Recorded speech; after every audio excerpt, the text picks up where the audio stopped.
Lahan yang mempunyai produktivitas rendah salah satunya terdapat di lahan rawa pasang surut di Desa Sumber Makmur, Kecamatan Muara Padang, Kabupaten Banyuasin, Sumatera Selatan.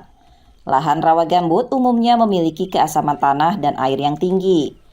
Petani Desa Sumber Makmur belajar mengolah lahan tersebut agar lebih produktif dengan tidak mengolah lahan terlalu dalam, menghindari oksidasi pirit dan pencemaran tanah, membuat tanggul sekitar sawah agar lahan tidak terendam saat pasang. Selain itu, pemberian bantuan pupuk dan benih unggul. Untuk di lahan rawa sendiri sangat penting dibangun tanggul-tanggul di sekitaran sawah agar ketika pasang terjadi pertaniannya tidak terendam gitu. Jadi ya salah satunya bangun tanggul dan edukasi petani gimana caranya tanaman ini tidak tercemar pirit, lalu diberi juga bantuan pupuk dan benih-benih unggul.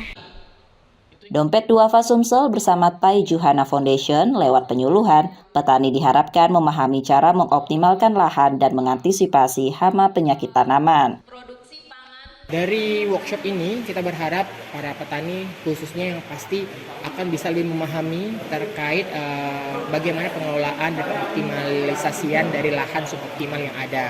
Terus juga mereka bisa memahami terkait hama penyakit yang sering didapatkan di lapangan.